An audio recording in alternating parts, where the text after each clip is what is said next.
إن الحمد لله نحمده ونستعينه ونستغفره ونعوذ بالله من شرور أنفسنا وسيئات أعمالنا من يهده الله فلا مضل له ومن يضلله فلا هادي له وأشهد أن لا إله إلا الله وحده لا شريك له وأشهد أن محمدًا عبده ورسوله أرسله بالحق بشيرا ونذيرا من يطع الله ورسوله فقد رشد واهتدى ومن يعص الله ورسوله فقد هوى وغوى يا أيها الذين آمنوا اتقوا الله حق تقاته ولا تموتن إلا وأنتم مسلمون يا أيها الذين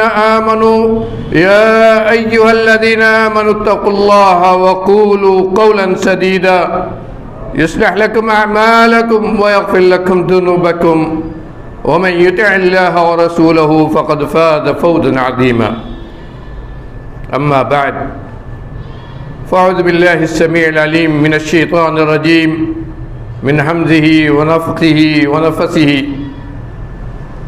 بسم الله الرحمن الرحيم واعتصموا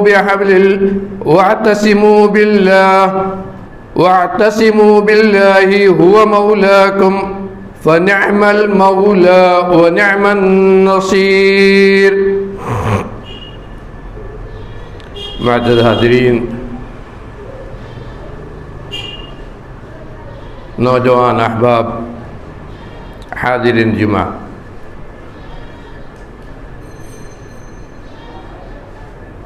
آج کے موجودہ حالات خاص طور پر اپنے ملک میں ہم مسلمان جن سے گزر رہے ہیں، ناگفتہ بے حالات، پریشانیاں، ذہن و دماغ کو پراگندہ کرنے والے واقعات، اور اگر دینی اعتبار سے کہا جائے تو مختلف قسم کی آزمائشیں اور فتنے جو ایمان و عقیدے کو ہلا کر رکھ دے. ہمیں سے ہر ذی علم، صاحب بصیرت، سمجھدار انسان، مسلمان جن کو بخوبی دیکھ رہا ہے، سمجھ رہا ہے، یہ حالات جو حقیقت میں ایک اللہ والے کے لیے اپنے ایمان کو تازہ کرنے کی دعوت دیتے ہیں. یہ حالات اس بات کا تقاضا کرتے ہیں کہ ہم پھر سے اپنے ایمان کا، اپنے عقیدے کا جائزہ لیں اور یہ دیکھیں کہ کیا واقعی ہم مسلمان ہیں. میرے بھائیوں، سچائی یہ ہے کہ آج مسلمانوں کا ایک بہت بڑا طبقہ، اکثریت مسلمانوں کی، ان کے لیے دین کیا بچا ہے سوائے تقلید آبا، رسوم و رواج، گھر میں ہونے والی تقریبات اور اپنے منمانے طور پر، یا یہ کہیں کہ مزارات اور جھوٹے کرامات اولیاء کے نام پر دین سازی. یہی دین ہے، وہ دین جس کو مان کر ہم اپنے آپ کو مسلمان، اللہ اور رسول کی امت کہتے تھے. وہ دین اگر رب کعبہ کی قسم اگر ہمارے اسلاف میں کوئی ایک بھی آ جائے تو یہ نہیں پہچان پائے گا کہ حقیقت میں یہ وہی امت ہے جس امت کو نبی کریم صلی اللہ علیہ وسلم نے اللہ کی امت کہا.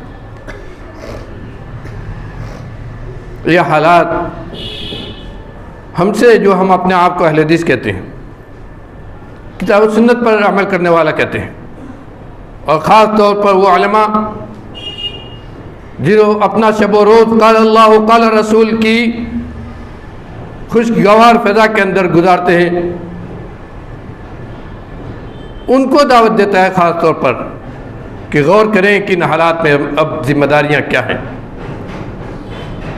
میرے بھائیوں، مختصر خطبہ کا وقت مختصر، صرف ایک حدیث، مسلم شریف کی ایک حدیث پر ہم غور کریں۔ حقیقت یہ ہے کہ نبی کی بیان کی ہوئی، نبی علیہ السلام کی بیان کی ہوئی پیشینگیوں پر جب ہم غور کرتے ہیں تو ایسا لگتا ہے گویا یہ دنیا اب اپنی تباہی کے آخری موڑ پر آ کر کھڑی ہو گئی۔ کوئی ایسی برائی نہیں ہے، چاہے عقیدے کی ہو یا ایمان کی ہو یا اخلاق و کردار کی ہو، جو اس امت کے اندر بھی پیدا ہو چکی ہے، جو امت اپنے آپ کو نبی اللہ اور نبی کو ماننے والی امت کہتی ہے۔ دوسروں کو کیا کہے؟ اور وہ چیز، وہ مصدر، دین کا وہ مصدر اور دین کی وہ بنیاد جسے اللہ رب العالمین نے بنیاد قرار دیا، جس بنیاد کو ہدایت، اللہ کی رضامندی، جنت کے حصول کی بنیاد نبی نے قرار دیا، وہ بنیاد ہم سے کہاں چلی گئی ہے؟ حقیقت میں کبھی کبھی ایسا لگتا ہے کہ ہم بہت دور جا چکے ہیں۔ عبداللہ ابن عمرو ابن عاص رضی اللہ عنہ کی حدیث ہے، صحیح مسلم کی حدیث ہے، نبی کریم احمد مجتبیٰ محمد مصطفیٰ صلی اللہ علیہ وسلم فرماتے ہیں، عبداللہ ابن عمرو ابن عاص بہت ہی جلیل القدر، بہت ہی پائے کے صحابی ہیں، بہت ہی پائے کے صحابی ہیں، اور ان صحابہ میں سے ہیں جن کو مکثرین صحابہ کہتے ہیں، یعنی جن سے حدیثوں کی بہت بڑی تعداد جن کے پاس تھی، جن کے پاس حدیث کی بہت بڑی تعداد تھی۔ کیوں؟ کہ وہ لکھا کرتے تھے۔ کہتے ہیں کہ نبی کریم صلی اللہ علیہ وسلم نے ایک موقع پر فرمایا، اِنَّهُ لَمْ يَكُنْ نَبِيٌّ قَبْلِي إِلَّا كَانَ حَقًّا عَلَيْهِ أَن يَدُلَّ أُمَّتَهُ على خير ما يعلمه لهم وينذرهم من شر ما يعلمه لهم۔ کہا کہ سنو، مجھ سے پہلے بھی بہت سارے نبی گزر گئے، بہت سارے انبیاء گئے جن کو اللہ نے اس دنیا میں نبی بنا کر بھیجا۔ ان تمام انبیاء کی اللہ نے یہ ذمہ داری بنائی تھی کہ وہ اپنی امت کو وہ تمام خیر اور بھلائی کی باتیں بتا دیں جو امت کے لیے بہتر اور خیر ہے۔ کان حقا علیہم، ان کے اوپر اللہ نے واجب کیا تھا، ان کے اوپر اللہ نے واجب کیا تھا کہ وہ اپنی امت کو وہ تمام خیر اور بھلائی اور اچھائی اور نیکی کی باتیں بتا دیں جو اللہ نے انہیں بتائی ہے کہ وہ اپنے امت کو بتائیں۔ وَيَنذِرَهُمْ، اور انہیں ہر اس شر، ہر اس برائی سے آگاہ کر دیں، انہیں ڈرا بھی دیں جو اللہ نے ان کو بتائی، جو اس امت کے لیے وہ جانتے ہیں، جو اللہ نے انہیں بتایا کہ امت کے لیے بہتر ہے۔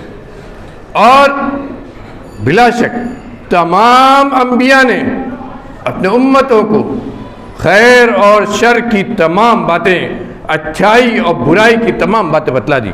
کوئی چیز کسی نبی نے اپنی امت سے کوئی باتیں نہیں چھپائی۔ یہ انبیاء کے بارے میں آپ نے کہا، لیکن جب آپ کی باری آئی، آپ جب رسول ہوئے، آپ کو اللہ نے مبعوث فرمایا، تو آپ نے اپنی امت سے کیا کہا؟ یہی حضرت عبداللہ ابن عمرو ابن عاص رضی اللہ عنہ فرماتے ہیں کہ ایک موقع پر نبی کریم صلی اللہ علیہ وسلم نے مجھ سے پوچھا کہ عبداللہ، تم حدیث لکھا کرتے تھے، کیا ہوا؟ کیوں نہیں لکھتے ہو؟ تو انہوں نے کہا کہ اللہ کے رسول، ساتھیوں نے یہ کہا کہ آپ ہمیشہ ایک طرح کے حالات میں نہیں ہوتے ہیں، کبھی غصہ بھی ہوتے ہیں، کبھی خوش بھی ہوتے ہیں، اس لیے تم ایسا نہ کیا کرو، سب کچھ مت لکھا کرو۔ تو اسی لیے میں نے لکھنا بند کر دیا۔ تو آپ نے کیا فرمایا؟ ان سے کہا، اے عبداللہ، لکھا کرو، اکتب، کہا لکھا کرو، اس لیے کہ میری زبان سے نہیں نکلتا ہے مگر وہی جو اللہ نے حق بنایا ہے۔ اس زبان سے جو کچھ بھی نکلتا ہے وہ حق ہے. اور کیسا حق ہے؟ آپ نے فرمایا کہ حدیث میں کہ ما من شیء یقربکم الی الجنہ الا وقد امرتکم به وما من شیء یقربکم من النار الا وقد نہیتکم عنہ. اے مسلمانوں سن لو، اے میرے اوپر ایمان لانے والوں، یقین کر لو، جان لو کہ ہر وہ چیز، ہر وہ بات، ہر وہ کام جو تمہیں جنت کے قریب لے جائے گا، جو تمہیں جنت کے قریب لے جائے گا، جو تمہیں جنت میں داخل کرائے گا، جو تم کو اللہ کی رضامندی، اللہ کا دنیا اور آخرت میں اللہ کا انعام کا مستحق بنائے گا، وہ تمام کام اور تمام باتیں میں نے تم کو بتلا دی. اور ہر وہ برائی اور ہر وہ شر جو تمہیں جہنم سے قریب کرے، جو تمہیں جہنم میں لے جائے، جو تمہیں اللہ کے عذاب اور دنیا میں اللہ کی نقمت کا سبب بنے تمہارے لیے، ان تمام سے تم کو میں نے ڈرا دیا، وہ بھی تمہیں بتا دیا ہے. یہ خیر ہے، یہ کرو گے تو جنت پہ جاؤ گے، اور یہ شر ہے، یہ کرو گے تو جہنم میں جاؤ گے. اور اس کو پھر واضح طور پر بتلا دیا. اسی لیے میرے بھائیوں، ہم نبی کے بارے میں ایک گواہی دیتے ہیں کہ وہ نبی ہے الذی بلغ الرسالہ وأدى الامانہ ونصح الامہ وجاہد فی اللہ حق جہادہ. اس سے کم پر ایمان نہیں ہو سکتا ہے. اپنا ایمان دہرانا پڑے گا. وہ رسول آپ ہیں جس نے امانت کو، اللہ نے جو امانت آپ کو دے کر دنیا بھیجا، اس امانت کا حق ادا کر دیا. جو رسالت دے کر اللہ نے آپ کو اس دنیا میں بھیجا، جو پیغام دے کر اللہ نے آپ کو اس دنیا میں بھیجا، جس دین کے ساتھ آپ کو مبعوث کیا، وہ پورا کا پورا آپ نے پہنچا دیا، اس میں کہیں کوئی کمی نہیں رکھی. ادى الامانہ بلغ الرسالہ. اور یہی نہیں، ونصح الامہ، امت کی خیر خواہی کی جو باتیں ہو سکتی ہیں. میرے بھائیوں، اس کا مطلب ہے کہ دین چھوڑ کر جو کچھ بھی ہے اس میں ہمارے لیے کوئی خیر خواہی نہیں ہے، چاہے اس کو ہم اپنے لیے دنیا میں جتنا بھلا سمجھ لیں. نصح الامہ، اور امت کی خیر خواہی کی دینی اعتبار سے، دنیاوی اعتبار سے، دنیا اور آخرت کے اعتبار سے جتنی بھی خیر خواہی کی باتیں ہو سکتی ہیں سب آپ نے بتلا دی کہ یہ خیر خواہی اور بھلائی کی باتیں، اس میں آپ نے کوئی کمی نہیں کی. یہ پورا دین آپ نے پہنچا دیا. اور اسی لیے یاد کرو، آپ نے یہ بھی کہہ دیا کہ جس طرح یہود و نصارہ میں 72 فرقے ہوئے، اس امت میں بھی فرقے ہوں گے، اور 72 سے زیادہ ہوں گے، 73 ہو جائیں گے. لیکن کون حق پر ہوگا؟ حق پر کون ہوگا؟ کسے جنت ملے گی؟ کسے اس دنیا میں جا کر نبی کی مصاحبت ملے گی؟ کون اس دنیا میں جا کر نبی کے ساتھ رہے گا اور نبی کے ہاتھ سے حوض کوثر پر پیے گا؟ کون؟ وہ لوگ مان علیہ اليوم واصحابی، مان اليوم واصحابی. بہت دو ٹوک نبی کی زبان سے، جس زبان سے حق کے علاوہ کچھ نہیں نکلتا ہے، اس نبی نے صاف طور پر کہا دو ٹوک، مان اليوم واصحابی. آج کے دن دیکھ لو، آج کے دن نبی جس طریقے پر ہیں اور نبی کے اصحاب جس طریقے پر ہیں، اس پر جو لوگ رہیں گے قیامت تک، آج نہیں، قیامت تک، جب تک قیامت قائم نہیں ہو جاتی، اس وقت تک جو لوگ اس پر رہیں گے، اس منہج پر، اس طریقے پر، اس سنت پر جو لوگ رہیں گے، وہی اللہ کے ہاں جنت کے مستحق. کلہم فی النار الا واحدہ، سب کے سب فرقے جہنم میں الا واحدہ. اور کیا ہے؟ مان اليوم والصحابی. ایک طرف اس چیز کی وضاحت کی آپ نے، دوسری طرف کیا وضاحت کی؟ مسلم کی اس حدیث میں آپ نے بہت صاف طور فرمایا وَإِنَّ أُمَّتَكُمْ هَذِهِ جَعَلَ اللَّهُ عَافِيَتَهَا فِي أَوَّلِهَا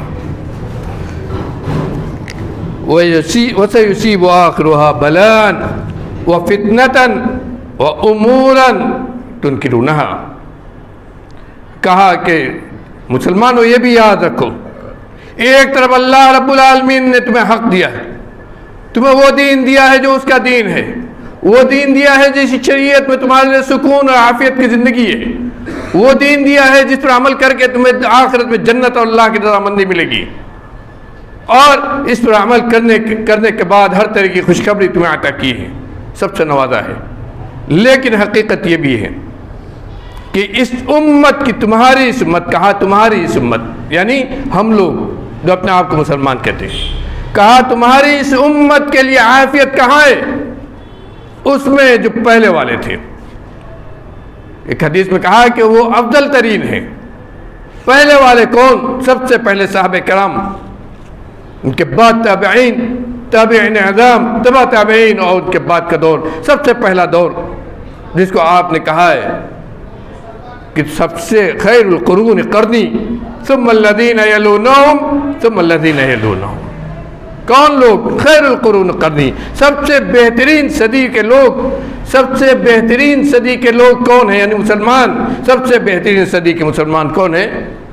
جو میری صدی میں میرے ساتھ ہیں، جو میرے ساتھ ہیں۔ آپ نے فرمایا جو میرے ساتھ ہیں، میرے ساتھ اٹھتے بیٹھتے ہیں، میرے ساتھ عمل کرتے ہیں، میرے اوپر ایمان لائے، خیر القرون قرنی ثم الذین یلونہم۔ پھر اس کے بعد کون لوگ؟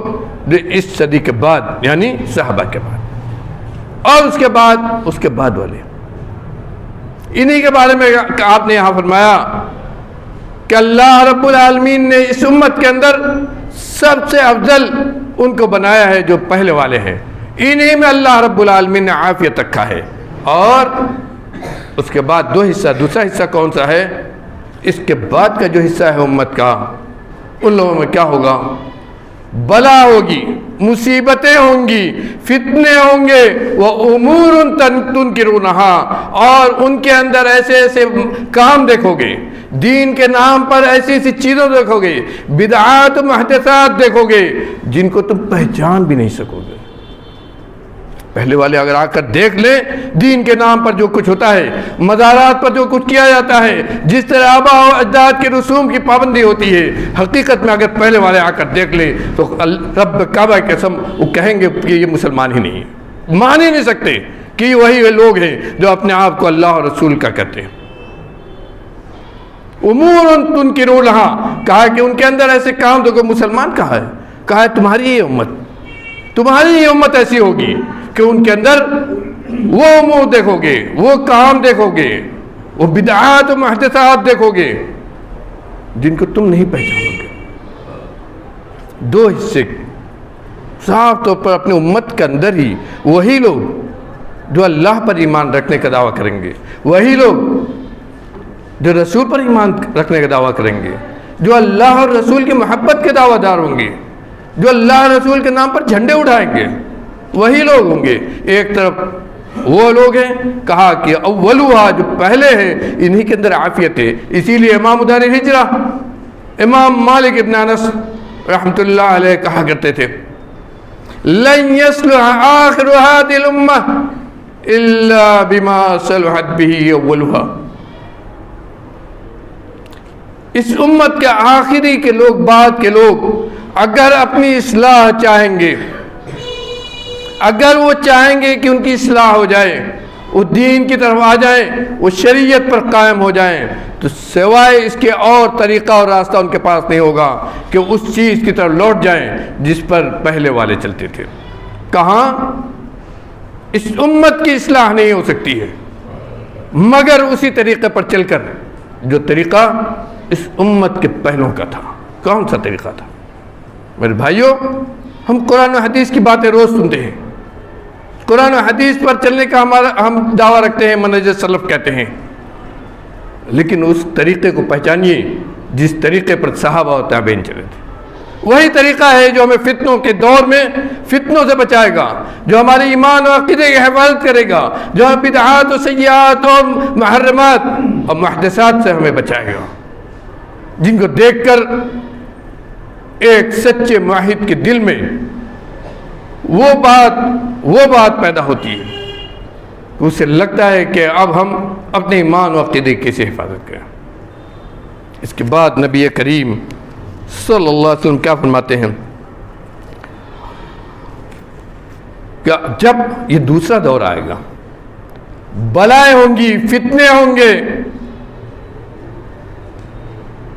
منکرات اب محدثات اب بدعات ہوں گی، تو یہ دور ہوگا فتجیء الفتن فیرقق بعضها بعضا، کہا کہ یہ وہ دور آ جائے گا کہ روز طرح طرح کے فتنے ظاہر ہوں گے۔ غور کیجئے، آج حقیقت میں دنیا فتنوں کی آماجگاہ ہے، مختلف قسم کے فتنے، فتنوں پر فتنے، اور اتنے فتنے کہ نبی کریم صلی اللہ علیہ وسلم کی وہ حدیث یاد آتی ہے، تکون الفتن کقطع اللیل المظلم، فتنے در فتنے ہوں گے، جیسے رات کی تاریکی ایک کے بعد ایک گہری ہوتی جاتی ہے، اندھیری ہوتی جاتی ہے، تاریکی بڑھتی ہی بڑھتی جاتی ہے، پہلے کچھ کم ہوتی ہے، بعد میں اور زیادہ ہو جاتی ہے، پھر اور زیادہ ہو جاتی ہے۔ ایسے ہی فتنے ہوں گے، پہلے لگے گا کہ تو چھٹ جائے گا، سب ٹھیک ہو جائے گا، لیکن اس کے بعد فوراً خود پھر ایسے فتنے ہوں گے کہ وہ پچھلے والے فتنے بھول جائیں گے ہم، اتنے گہرے اور تاریک ہوں گے آگے آنے والے کہ پچھلے فتنے ہلکے ہو جائیں گے، ختم ہو جائیں گے۔ اسی کو کہا فَيُرَقِّقُ بَعْضُهَا بَعْضًا، کہ پہلے والے فتنے بعد والے فتنے سے ہلکے ہو جائیں گے، اور یہ تہ در تہ ہوں گے، اتنی تہیں ہوں گی کہ آدمی ان فتنوں سے نکل پائے سوچ نہیں پائے گا۔ تموج کموج البحر، تموج کموج البحر، کہا کہ فتنے سمندر کی موجوں کے طرح تلا تم مار رہے ہو۔ کیسی مثال دی ہے نبی کریم صلی اللہ علیہ وسلم نے۔ شرح حدیث لکھتے ہیں مطلب یہ ہے کہ جب سمندر میں موجیں چلتی ہیں، پہلی موج کچھ ڈھیلی نیچی ہوتی ہے، کچھ رفتار کم ہوتی ہے، لیکن اس کے بعد جو آتی ہے وہ اس سے اونچی ہوتی ہے، پھر جو آتی ہے اس سے اونچی ہوتی ہے، اور رفتار جیسے جیسے بڑھتی جاتی ہے موجوں کی، تیزی آتی جاتی ہے اور اونچی ہوتی جاتی ہے، اور آگے کا حصہ گہرا اور تاریک ہوتا جاتا ہے۔ یہی حال فتنوں کا ہوگا۔ یہ نہیں کہ ایک فتنہ آنے کے بعد ختم ہو گیا معاملہ، نہیں، ایسا نہیں ہوگا۔ ایک فتنہ بھی ختم نہیں ہوا، ہلکا تھا، دوسرا فتنہ آئے گا، اس سے بھی گہرا ہوگا، اس کے بعد آدمی سوچے گا کہ اب فتنہ نہیں آئے گا، اس کے بعد پھر فتنہ آئے گا اور اس سے بھی گہرا ہو جائے گا، اس کے بعد آئے گا تو اس سے بھی گہرا ہو جائے گا۔ اسی لیے کہا فَيُرَقِّقُ بَعْضُهَا بَعْضًا، کہ بعد سے زیادہ گہرا ہوگا، اور ایسا فتنہ، جیسے جیسے فتنہ آگے بڑھے گا ایسا فتنہ ہونے لگے گا کہ ایک مومن، اللہ پر ایمان رکھنے والا، شریعت کو سمجھنے والا، ان فتنوں پر نگاہ رکھنے والا، ان کی حقیقت کو سمجھنے والا، کہے گا کہ یہی فتنہ میری ہلاکت ہی کا ذریعہ بن جائے، اسی میں میری موت ہو جائے، کہ آگے فتنہ ہم نہ دیکھ سکیں۔ اللہ اکبر! سوچو کیا اس منظر سے ہم نہیں گزر رہے؟ پچھلے ایک سال سے جو واقعات ہیں ان واقعات کو بھی دیکھو، اور دنیا جس طرف جا رہی ہے ان واقعات کے بعد، ان واقعات پر بھی نظر ڈالو۔ فرمایا کہ فتنے اتنا بڑھیں گے، اتنی کثرت ہو جائے گی اور اتنی تاریکی ہو جائے گی، فَيَقُولُ الْمُؤْمِنُ هَذِهِ مَهْلَكَتِي، مومن کہے گا، ایک ایمان والا، کہ کاش اسی میں ہماری موت ہو جائے۔ لیکن اس کے بعد بھی ایسا نہیں کہ فتنے تھم جائیں گے، بلکہ اس کے بعد بھی فتنے ہوں گے، اس کے بعد بھی فتنے ہوں گے، اور سوچنے لگے گا برابر کہ کیا یہ فتنوں کا دور تھمے گا، کیا یہ فتنے رکیں گے، کیا کچھ ہم اچھائی دیکھیں گے، کیا اللہ رب العالمین ہمارے دنوں کو پھیرے گا، کیا اسی طرح ایسے ہی ایام میں ہماری زندگی گزر جائے گی۔ آپ فرمایا اس کے بعد کہ ان فتنوں کے ہوتے ہوئے، ان فتنوں کا تو ہونا ہے، ان کو ہوتے ہوئے آدمی کے لیے پناہ گاہ کہاں ہے؟ ایک مومن کے لیے پناہ گاہ کہاں ہے؟ ایک مومن کہاں ان فتنوں کے موقع پر اپنی پناہ تلاش کرے؟ کیسے وہ اللہ رب العالمین کے ہاں اس کو راضی کر کے جنت کا اپنے آپ کو مستحق بنا کر دنیا جائے؟ ایسا نہ ہو کہ قبر میں جائے تو ایک قبر اس کے لیے حفرۃ من حفر النار ہو جائے۔ سوچو کہ وہ اس قبر کے اندر اگر 900 سانپ ہوں تو آدمی کا کیا ہوگا؟ حفرۃ من حفر النار ہو، جہنم کا گڈھا ہو، تو قبر آدمی کے لیے کیسی ہوگی؟ اس چیز سے بچنے کے لیے آدمی اس دنیا میں کیا کرے، وہ یہ سوچے گا مومن جو ہوگا، ایک اللہ پر ایمان رکھنے والا، جنت و جہنم پر ایمان رکھنے والا، اللہ کے سامنے کھڑے ہونے پر ایمان رکھنے والا، اللہ کے سامنے میدان محشر میں اپنا حساب دینے والا مومن جس کا اس بات پر ایمان ہوگا، وہ حقیقت میں ایسے موقع پر سوچے گا کہ ہمیں ہدایت کہاں ملے گی، کیسے عافیت ملے گی، کیسے ہم اللہ کے ہاں اپنے آپ کو انعام و اکرام کا سزاوار بنائیں گے۔ نبی کریم صلی اللہ علیہ وسلم فرماتے ہیں فمن احب ان یدحض عن النار ويدخل الجنہ فلتأته منیته وهو یؤمن باللہ والیوم الآخر وأن يحب إلى الناس الذي يحب أن يؤتى إليه أو كما قال صلى الله عليه وسلم، یہ آخری جملہ ہے، أو كما قال صلی اللہ علیہ وسلم۔ میں تین باتیں ان فتنوں کے دور میں اپنے آپ کو فتنے سے بچانے کے لیے، اللہ کی نعمت، اس کے انعام و اکرام اور جنت کو اپنے آپ کو مستحق بنانے کے لیے تین باتیں۔ فمن احب ان یدحض عن النار ویدخل الجنہ، تو جو آدمی ایسے موقع پر، کیونکہ یہ وہ موقع ہے، یہ وہ موقع ہوگا جس کے بارے میں حدیث میں نبی کریم صلی اللہ علیہ وسلم یہاں تک فرماتے ہیں کہ اس موقع پر دین کو بچا لینا، دین کی حفاظت کرنا ایسے ہی ہوگا جیسے آدمی آگ کے انگارے کو اپنے ہاتھ سے پکڑ لے۔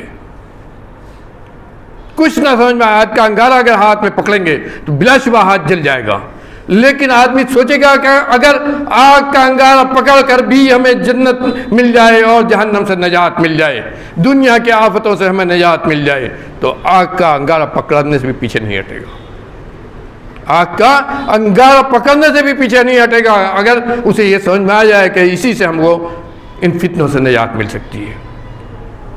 اسی لیے آپ نے فرمایا کہ جو آدمی اس موقع پر ایسے خطرناک دنوں میں یہ چاہے گا کہ اسے جہنم سے نجات مل جائے اور جنت میں اللہ رب العالمین کا داخلہ اسے مل جائے، تو اس کے لیے تین چیزیں ہیں: اللہ پر ایمان، آخرت پر ایمان، اور تیسری چیز کیا ہے جو آج ہمارے معاشرے سے ختم ہے، کہ آدمی اپنے